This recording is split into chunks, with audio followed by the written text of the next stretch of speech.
Well, good morning, good afternoon.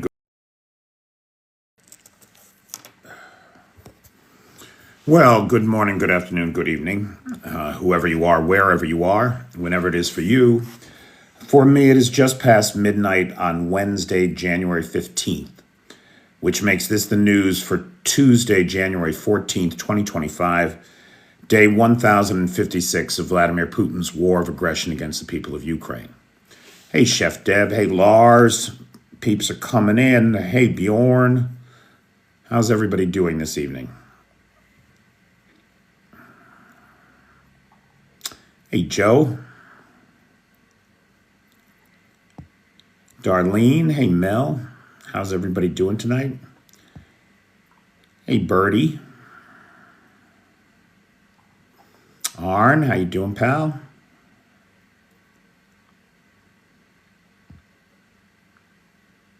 I'm good, Anthony. How you doing? Hey, Pugga Mahone. Pugga Mahone. It's so rude. You're so rude. Hey, little red sunflower. Marha Earth. What's up, Darlene? Hey, Renee Herman. Van, how you living? Hey, Dawn Patrols. All right, the peeps are coming in. So, ladies and gentlemen, everybody can thank Arn, who's the sponsor of tonight's live. Thank you, Arn. And let's start with last night. So it's hard, right? Like we always start with last night's missile and drone attack on Kyiv or on Ukraine. But of course, the big news is last night's Ukrainian drone strike on Russia. That's the big topic of conversation today in all the halls of power, I'm sure. So real quick then, last night, the Russian Federation sent 80 drones at the territory of Ukraine. 79 of them were dealt with. That was a 98.75% interception rate. Huge, right? Not quite the interception rate that the Russians had last night. No, it was not. It is estimated that some 200 drones were sent from Ukraine, drones and missiles. I should qualify that. We know that at least 6 ATACMS missiles were used, and we'll talk about that in a second. So it was a combined missile and drone strike on the Russian Federation, targeting at least 12 regions, oblasts of the Russian Federation. And dealing devastating results. We talked about how the fire at Engels Air Force Base at the Crystal Oil Depot, right, where all the jet fuel was. We talked about how 800,000 tons of jet fuel burned for 5 fucking days before they could get that fire out, right? What did the Ukrainians do? They hit it again, and it's lit up again. And not only did they hit it again, they hit it with such class. I mean, really, such, listen to this. Just listen to this. This is from the Ukrainian 14th Unmanned Aerial Regiment. These fellas planned I say fellas, I mean folks. These folks planned what they called a multi-day comprehensive attack on Engels Air Force Base. Dig it. Why? They're doing their best to make sure the Engels firefighters are not short for work in these difficult times. This is the official statement on the mission at Engels. It's a thing of beauty. It's a thing of absolute beauty. So here's what they did. The first thing they did was about 6 days ago now, they hit the oil depot, right? The Crystal Oil Depot, where all the jet fuel for all the heavy bombers, the Tu-95s, the Tu-160s, the heavy bombers that launch the missile attacks against Ukraine. This is where many of them live.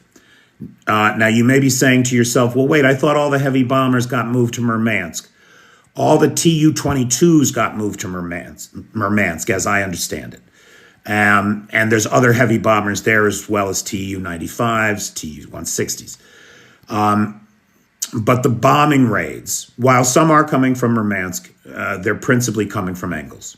And those are the ones that launch all those cruise missiles. So taking these guys out is critical to Ukrainian daily life and maintaining the energy infrastructure, because those are the bombers that launch the missiles that come in and take out the electrical plants, right? The energy grid. That's what's responsible for 80% of Ukraine's thermal power plants having been destroyed in the last 3 years. 80%. So we're grateful for the heat. Now, in this second round, not only did they reignite the 3 damaged tanks, so apparently there are 6 120,000 square meter tanks at this Kristall facility at Engels Air Force Base. 3 of them were destroyed. 3 of them were badly damaged. They hit the badly damaged ones. Those are burning now. But that is not all that they hit. There was a secondary strike against the ammo depots, right, where the missiles that go on the bombers that take out the electrical plants and heating plants in Ukraine are. And they hit those ammo dumps too. The secondary cook-off is said to be extraordinary. So that's that. If that were all that happened last night, it would be a noteworthy event. But that is not all that happened. That's just one of 6 major hits last night. What else got hit? The Bryansk chemical plant. What do they make there? Solid fuel rocket components and gunpowder. Who's their one and only customer? The Russian military. A large fire is burning on the territory of the plant. And this is important, critical infrastructure, not just because it fuels the Russian machine, but because they've spent so much money on it recently. The size of this plant has doubled in the 3 years of war. Taking it out represents not only removing a cog from the machine of war for the Russians, but a loss of all of that investment, time, money, effort, literally up in smoke. Again, if that were, and that was the ATACMS strike. The Bryansk chemical plant, we believe, just 140 kilometers, about 80 miles inside of Russia. That was an ATACMS strike using ATACMS cluster munitions. Is what we understand about that attack. And again, that plant is still burning. Now, in Tula and in Kazan, which is 1,000 kilometers from Ukraine, these chemical manufacturing plants were hit. Get this, in Tula, the Alisink plant was hit, and in Kazan, the Organits plant was hit. These plants are the only plants that produce high-strength plastics, polycarbonate acetylene. At the Organits plant, what they did was they targeted the LNG tanks. So the whole process of making these complex hydrocarbons, right, depends on liquefied natural gas. And there are, if I'm not mistaken, there are 16 tanks. 3 of those tanks are said to have been hit and kaboomed. So again, you're going after the means of production, right? So again, if just those 2 plants last night were all that happened, that would be amazing, right? But that is not all, because in Saratov, the oil refinery is burning. And the pictures from it, it's a tall column of fire, right? Like what the Israelites followed with Moses out of the desert. It's a tall column of fire. What's the tall column at an oil refinery you do not want to see on fire? Your cracking tower, where all the magic happens, where that crude oil becomes diesel and jet fuel and kerosene and blah, blah, blah, right? So it looks like the cracking tower is on fire. That's going to be a problem. Now, was that all last night? That was not all, but those are the biggest, baddest hits. And they're all significant. They're all significant because you will note the one thing that they have in common that is so different from what we report on every single night here when we talk about the hits inside of Ukraine. None of them are civilian infrastructure. Every single one of them is a critical military asset without which you retard your opponent's ability to conduct and prosecute the war. That is the difference here. And that should be clear to everybody. And again, I can't tip my hat enough to the Ukrainian 14th Unmanned Aerial Regiment, for whom I have the deepest respect and most sincere admiration. Class acts, boys. Class act. Okay. So we don't know what's going on in Kursk. There are varying reports, fog of war kind of stuff. We really do not know what's going on in Kursk. That's my opinion. There are so many conflicting reports. I'm not even going to go through them because there's no way to substantiate any of this yet. There's no official word. It's all telegram chit chat. And people are saying a lot of very different things. So frankly, we do not know what's going on in Kursk. The biggest thing, in my opinion, to come out of the Kursk offensive at this juncture is the capture of those North Korean POWs. The physical living evidence of the collusion of Pyongyang in this war on European soil, unaliving Europeans. And I think that alone is a political currency in the world, the value of which should not be underestimated. So in Pokrovsk, we got bad news, right? The Russians keep inching forward. They keep inching forward. They have finally reached the T-504 and the T-0406, which are two critical supply roads for resupply in Pokrovsk. The fact that those are now under Russian fire control is going to be a problem. It's absolutely going to be a problem. What the Ukrainian plans are for dealing with it, we do not know at this time. That puts Russian forces, depending on where in the salient you are, anywhere from about 5 to 10 kilometers now from the city limit. So they keep inching toward Pokrovsk.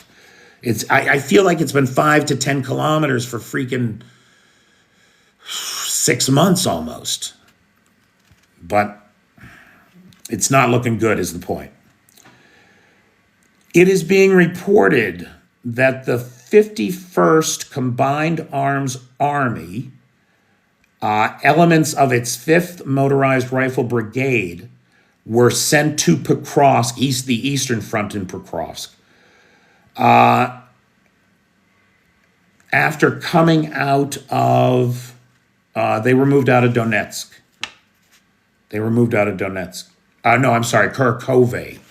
Kharkove. So after Kharkove fell, some elements of the 5th Motorized Rifle Brigade were sent to Pokrovsk. So clearly the analysts that I listen to seem to feel that Pokrovsk remains Moscow's priority. And Moscow continues to focus on that with nearly a blind spot to everything else, including what may be a real massacre in Kursk. The reports that we're getting that just over the weekend, 300 North Koreans were unalived just over the weekend, which would put North Korean losses, KIA and WIA, in Kursk at somewhere around 4,500 now. That's huge. That's what? That's over a third of the force of North Koreans that had been sent there. Okay, but again, we don't know. We don't really know what's going on in Kursk. I think we talked, I just want to make sure we did talk about this, right? That one of the problems that Ukraine is having right now is that the only coal mine producing coking coal for steelworks has been shuttered. And that is going to be a problem for the Ukrainians. Now, they've known that the Russians are coming. My guess is that the administration has plans already in motion, one would think. But we don't know what those plans are at this time. It's a terrible loss. It's a real loss to the economy of the country. Get this. So, Trump is talking about how he wants everybody in NATO to spend 5% of their GDP on defense, right? Everybody's got to spend, we got to think big. We got to think big. So he wants everybody spending 5%. Now, look, the United States only spends 3.4%, right? So we've got some catching up to do too. But Poland is on board. Poland is really pro-Trump, man. I don't get it anyway. Poland is really on board, saying that Trump has a point. We should all be doing this. And Poland has set this as our goal by 2030. But I got to tell you, it's given that their goal for this year is 4.7%. I mean, it's kind of empty cheerleading since they're already there, basically. Outspending everybody, by the way. Like just outspending everybody as a percentage of GDP. So we've talked a little bit about how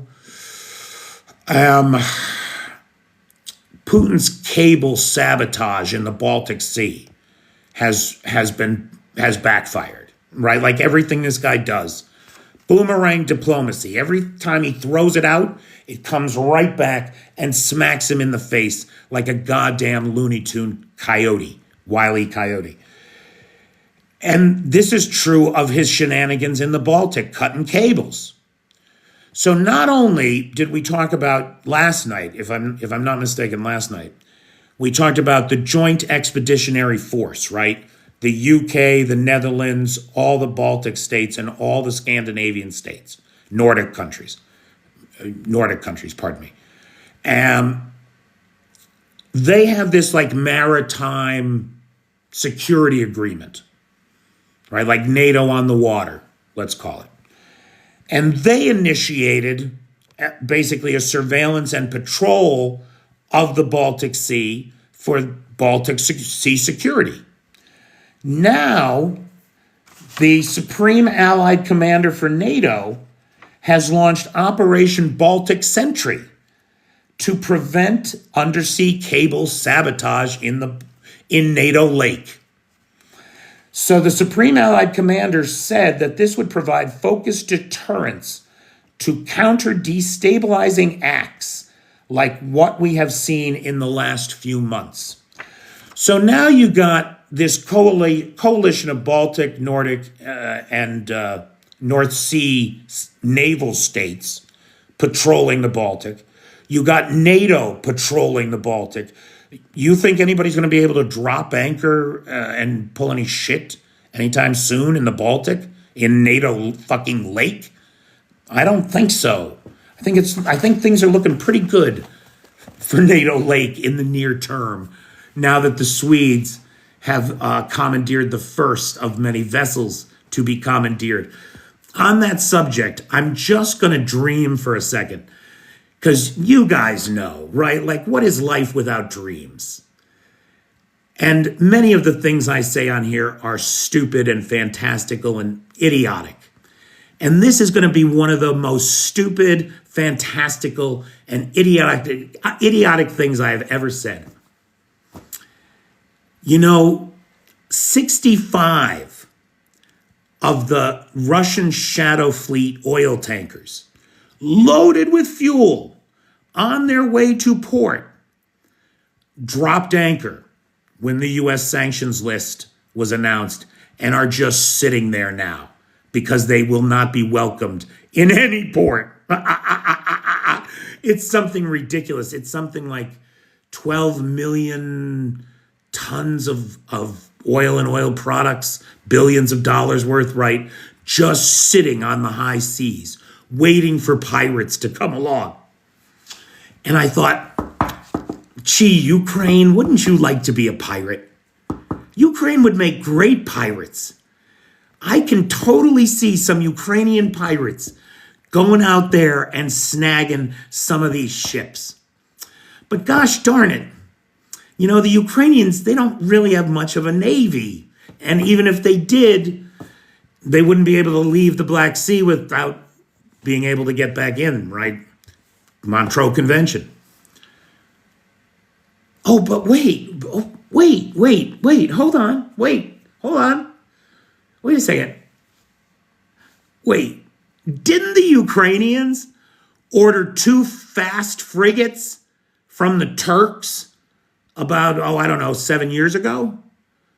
And aren't those vessels, right? Hasn't the keel been set in both those vessels? Aren't they seaworthy, ready to go? And aren't they stuck in Turkey because of the Montreux Convention? How fucking great would it be if the Ukrainians finish those boats, because they're not finished, right? We'll talk about that in a second. If they finish those boats, man those boats, and sent them out hunting from the Mediterranean. They fucking could too. Now, look, I know they're busy and everything, right? But I don't know, maybe the Navy has a little bandwidth. They're spending most of their time doing Neptune shoots, and very effectively too, right? But I had that ridiculous fantasy in my head. They could even have a little escort committee together because, the British are hanging on to 2 demining ships that can't come through the straits either. So they'd have a little flotilla there. They could carry a separate crew on the other ship. Wow. Yeah, it's okay. So here's the problem. The ships were never intended to be finished in Turkey. So they're supposed to be outfitted, made seaworthy, and then they were supposed to be fitted with the radar pieces and the communications pieces in Odessa. I believe in Odessa, in Ukraine anyway. So here's the thing. The ships sail. I believe they sail. They're seaworthy. Why don't you just take all your spy equipment and communications equipment and radars down to Turkey? Take them down to Turkey. Finish the outfitting on the boats. Now, the problem, of course, is the crewing of the boats, right? That's going to be a problem. But they do have those boats. If they had the crews, and they'd have something to do, boy. They'd have something to do. Now, you can't sink them. They're full of oil. You'll be creating a natural disaster. But I don't see any reason why, as the vessels of the opponent nation in a state of war, you shouldn't be able to board and seize those vessels and their cargo, sail it into the nearest port, sell the oil yourself, and sell the vessel for scrap, because they should all be scrapped, and go from there. So I love daydreaming with you guys. It is fun. It is fun to do. I want to be a pirate.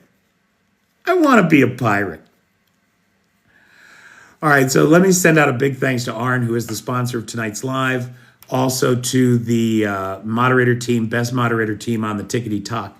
Cheyenne, Vanetta, PTJ, and Travis.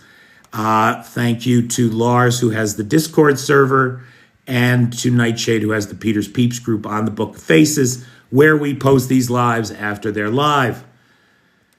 We sail at dawn. Damn right, Julian. Wouldn't that be great?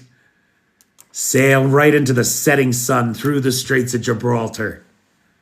Arr, matey. Treasure awaits. They are, Eli. They are the best mods. There's just no 2 ways about it.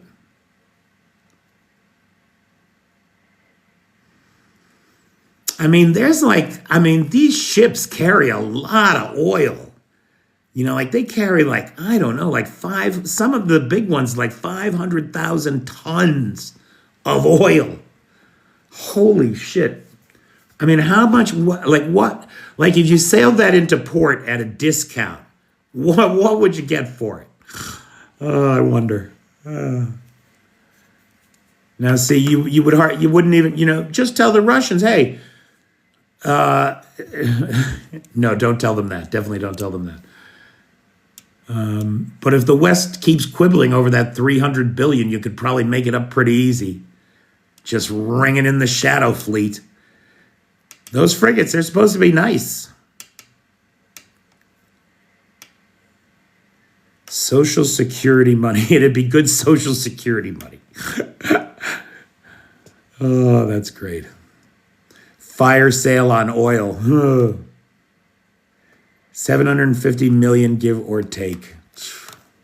Did you do that in gallons or tons? Because I said 500,000 tons. There's 1 ton is equal to, if you want to do it by barrel price, 1 ton is equal to 7.67 barrels of crude oil.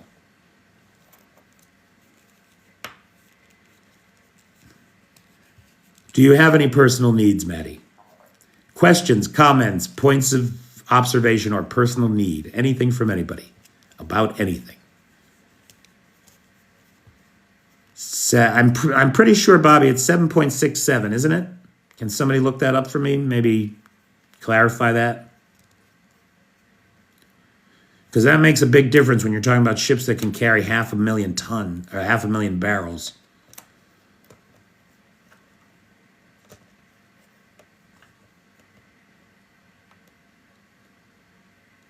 Good evening, everybody. So the topic, of course, is Ukraine.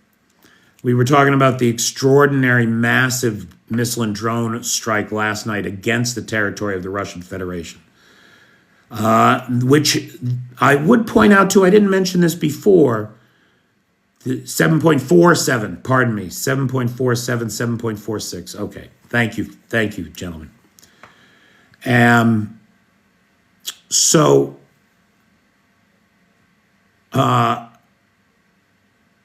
One of the things I did not mention before, I've just forgotten again.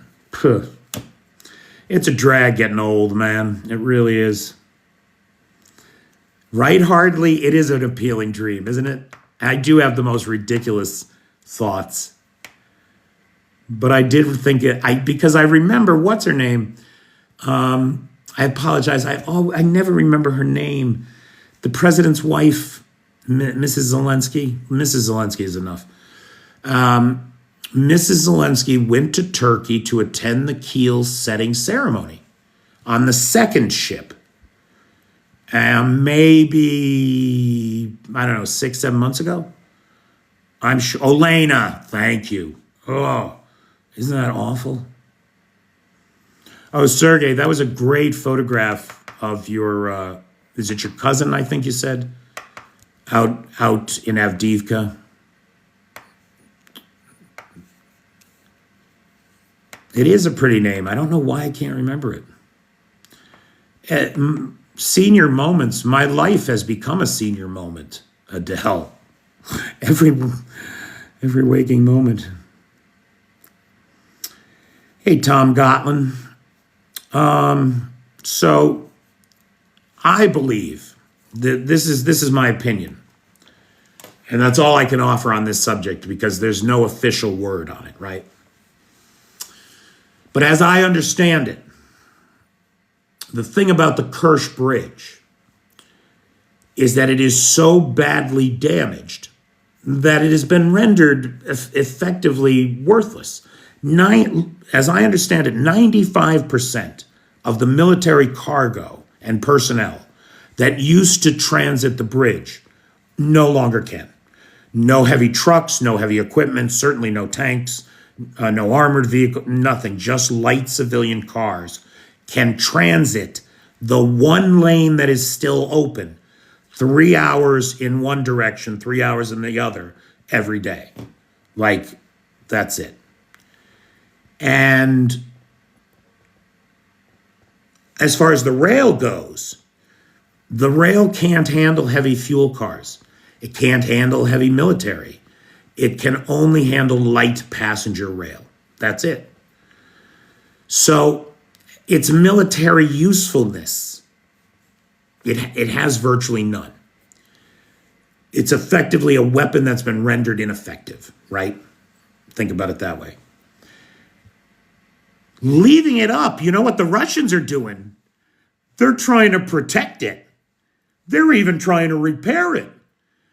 They've sunk countless man hours in attempted repairs and patches and air defense systems and boat barge nets to keep out Ukrainian drones. I mean, they did everything but bring out the trained dolphins. And then, of course, it locks up air defense, right? So the air defense can't be deployed to the front. It can't be deployed against other military assets. It's stuck there at the bridge, protecting Putin's ego more than anything. So it's my opinion that the Ukrainians don't have a lot of long-range weapons, right? Like how many Storm Shadows has UK given them? 200 altogether? How many ATACMS have we given? I mean, we don't really know, but we don't suspect it to be more than 300. It could be, but it's unlikely. So, I mean, what do they get from the French in scalps? 12 a month. They don't have a lot of these long-range Western weapons. They've got to make sure that when they use them, like they did last night with the ATACMS strike on the Bryansk chemical factory, like they did last night, that it counts, that the thing burns. Like, as I understand it, the chemical factory still is.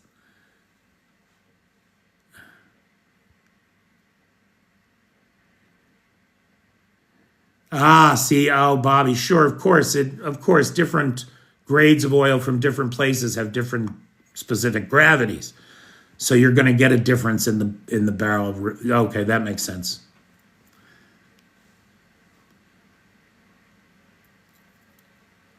Thanks, Optimus Pessimy. Optimus Pessimy. Well, that's both good and bad, I suppose.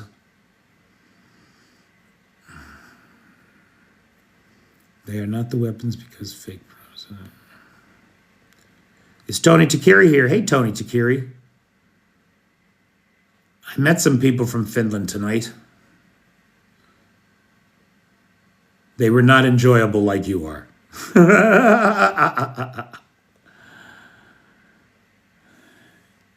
Thank you, the kid.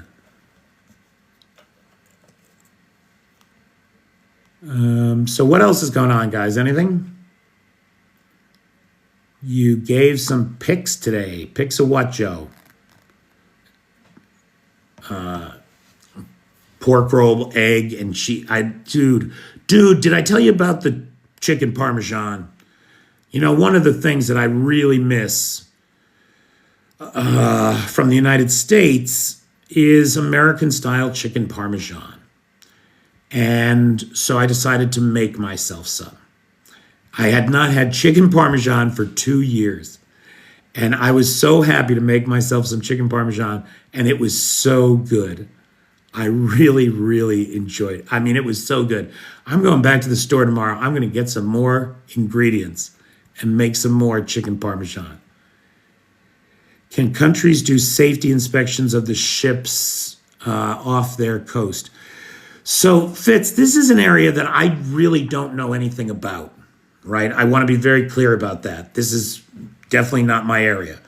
The little bit that I surmise right now is that within your territorial waters or your economic exclusion zone, which is a range of territory beyond, which is part of the ocean beyond your territorial waters where you have economic exclusive rights, but is also considered part of international shipping lanes, right? And traffic. Other people can't fish there, but they can pass through there. And then beyond that, you're in the open ocean, and it's sort of the Wild West out there. Now, there are a couple of organizations out there that try to bring sanity to the madness. But for the most part, it seems to me when you're out at sea, it's might makes right, baby. I mean, it's why pirates can still operate in some parts of the world. So if you had legal claims, if you were in a state of war, of course there is no state of war here either. That's a good point. I don't know how you do it, but it seems to me that now that we know that a large part of Russia's economic engine, the money it needs to wage its illegal war, is sitting out there at anchor. And this country has warships that can't get into the Black Sea. Wouldn't it be something to suddenly have a navy that could join battle at sea? Just a thought. Just a thought. Suited much better to a film script, I'm sure. Especially because the fucking ships aren't even finished yet. And where would you get a crew, right? But you gotta have dreams. We gotta have dreams. Maybe the boat dream will inspire somebody to have a better dream that's actually doable and might be helpful in this thing. What would you like to see Ukraine make for their next strategic move? Oh, Michael, I don't have any idea. I'm constantly amazed by what these people do. It's fascinating to watch. It's really fascinating to watch. I mean, so there is this one stupid idea that I had, right? Or it's not a stupid idea, but it's a very basic amateur's idea, right? As I understand it, the Ukrainians are about to come into possession of hundreds of thousands of rounds of artillery ammunition. And whatever droughts they've been suffering in artillery ammunition are going to be abated. Now, the droughts, the shortages of artillery, have had them firing off about 2,000 rounds a day, while the Russians are currently firing off about 3,000 rounds a day. So it's a 2 to 3 ratio. Now, if instead of rationing these hundreds of thousands of shells, if suddenly you started firing, 10,000 shells a day, right? Like if you took 100 days worth of shells and instead did it in 20, what effect would that have on the Russian front line? Just 24/7, 10 to 1, pummel, pummel, pummel. How frayed are the Russian nerves already? How empty are their bellies? How dry are their throats? When was the last time anybody got 3 hours of sleep in a row or felt warm?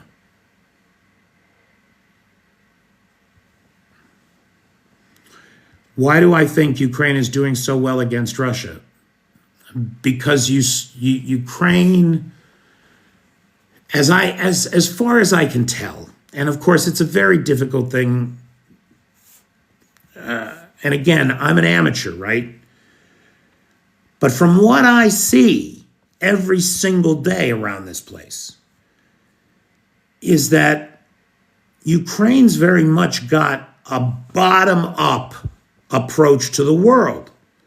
That is to say that, hey, everybody can make contributions and we should value those contributions and we should take from those contributions the best ideas and promote them and then keep listening for the next best ideas.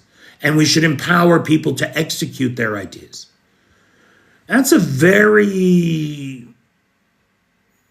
I don't want to say, it's not just American, it's an entrepreneurial. It's a sovereign sensibility. right? Like I exist, I'm a person, I have responsibilities in the world.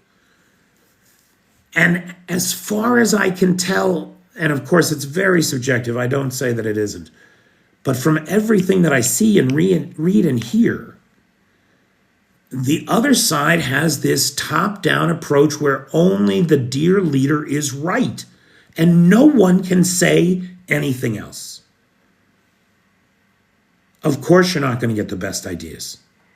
It's why a country with 5 times the population can't beat this country, because one is just fighting like it's the 19th century with brute force, while the other uses its collective intelligence as a group of free and independent thinkers working together to solve the problems. This is the fundamental difference in outlook, it seems to me, between the two sides. And that's why there is this asymmetric outcome. Ukraine should have been overrun years ago, literally. The Russians should have taken Kyiv right off the bat. Why didn't they? It's not merely overconfidence or Russian incompetence. It's the extraordinary competence of the Ukrainians. Make no mistake. That's a real thing.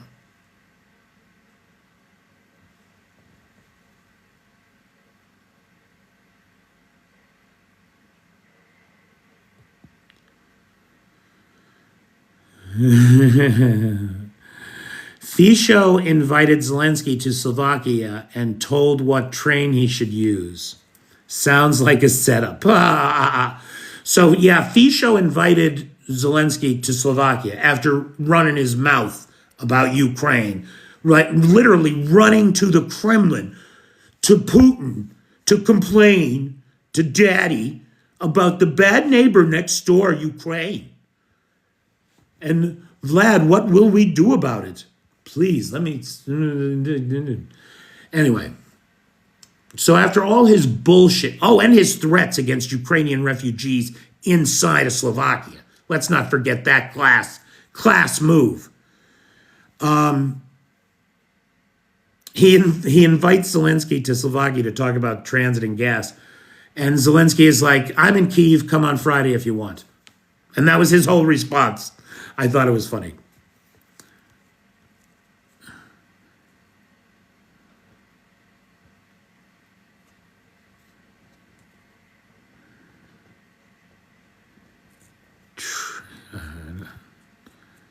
Make no mistake. No, my trademark is give me a minute.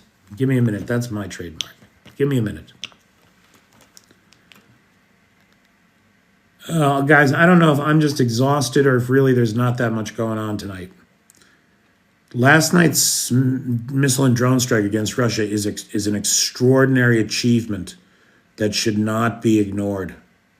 It shows incredible competence. It shows an incredible ability for multiple groups to work synchronously across a vast theater. You got to stand in awe of them. What are we going to do if TikTok goes away in a few days? I forgot to go live on YouTube again. Damn it. I had a very long, very busy day, I'm afraid. What will we do? What will we do if TikTok goes away? Thanks, Chef Deb.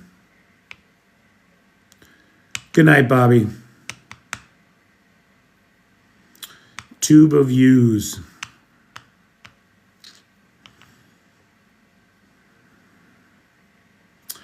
I don't think that they want us there. I don't think you're going to find yourself very welcome there. That's Red Note. Red Note is a I mean, just like, well, I mean, I guess TikTok works in a bunch of languages. But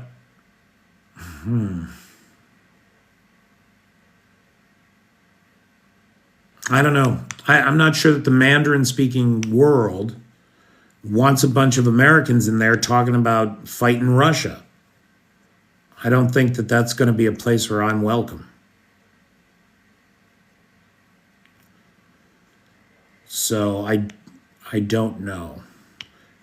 Clapper is getting some good press. Has anybody ever heard of Fanbase? Does anybody use Fanbase? Ethan, you're saying that you've already seen a lot of Americans being banned on where? On Red Note? To be used, Chef Deb, to be used.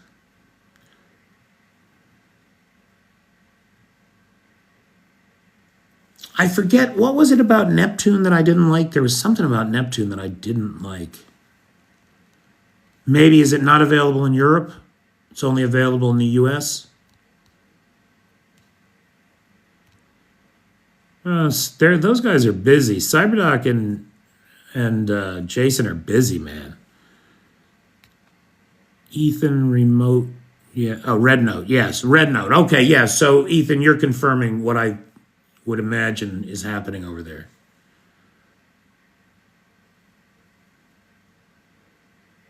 Yeah, if you guys don't follow me on YouTube, that would be great if you would do that.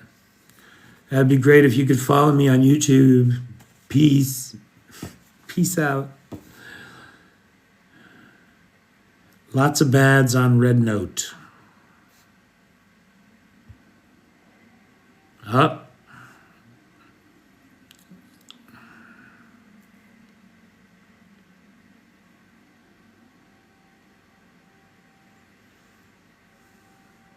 You guys probably cannot hear that with the porch door closed and stuff. But it looks like we got an air raid alert.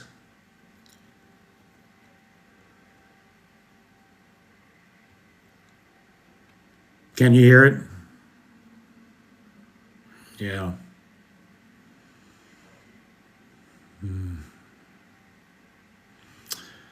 You know, this is such a nice town. Why would anybody want to bomb it? It's so ridiculous. It's such a nice city. It's a great city. It's ridiculous.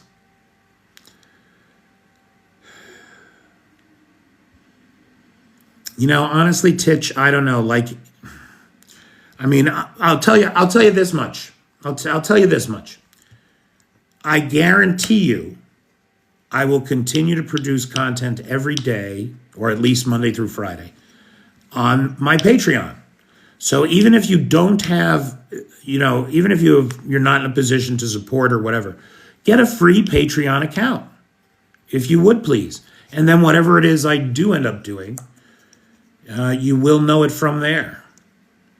But I don't know. I have some ideas about a couple things. I don't know what to do.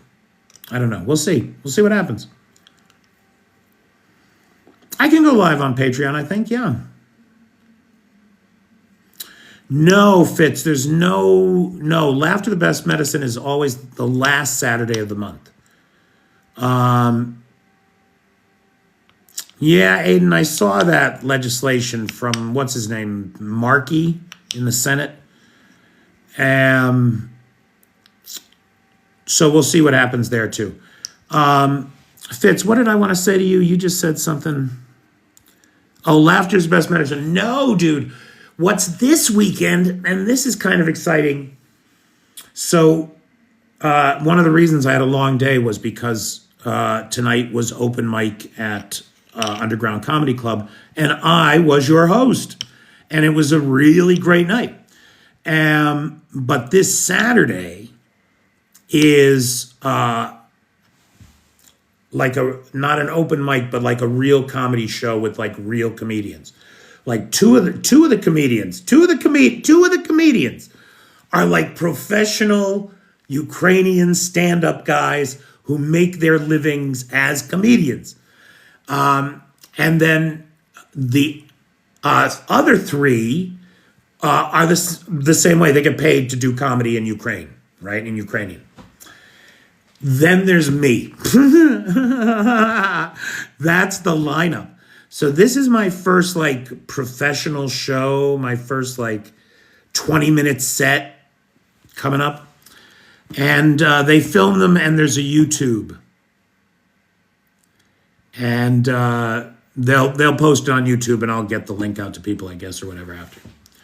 So I'm very excited about it, honestly, because I've never done, I've only ever done an open mic kind of thing. I've never done a 20-minute stand-up routine.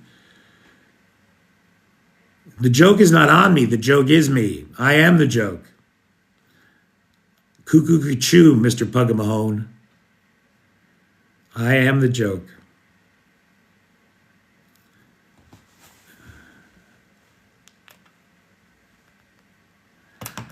All right, guys, it's like 7 minutes to the top of the hour. Do we have anything else? Questions, comments, points of observation, or personal need? So I want to thank again Lars, who has the Discord server, Cheyenne, Vanetta, PTJ, and Travis, who are the mods. I want to thank the sponsor of tonight's live, Arn. And I want to thank, who did I forget? I forgot somebody. Nightshade, who has the Peter's Peeps group on the Book of Faces. My username on the Tube of Use is, let's see here,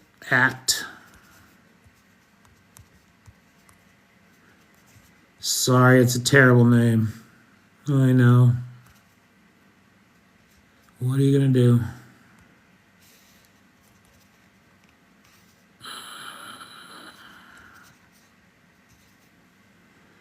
There you go.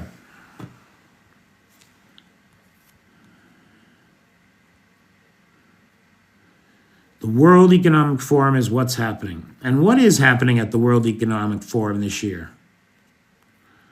Has anybody seen the agenda?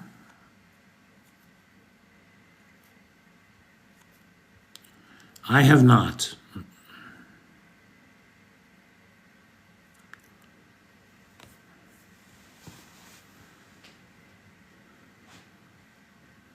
Thank you, Solomon.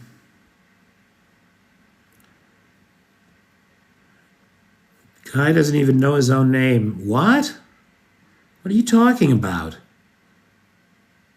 I typed it in right. Don't tell me I misspelled it. Did I misspell it? Get out of here. Where is it? I did not. Fitz, why are you fucking with me? Dude, that's right.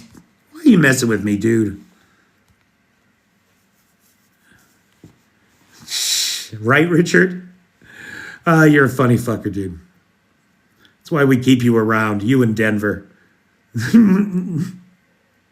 We keep you around because we love Denver.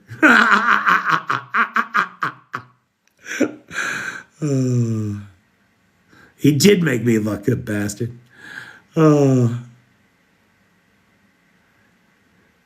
I am. I'm ridiculous. I couldn't agree more. All right. That's what everyone says. All right, kids. Thanks, everybody. Good talking to you. And I will see you all tomorrow. Take care.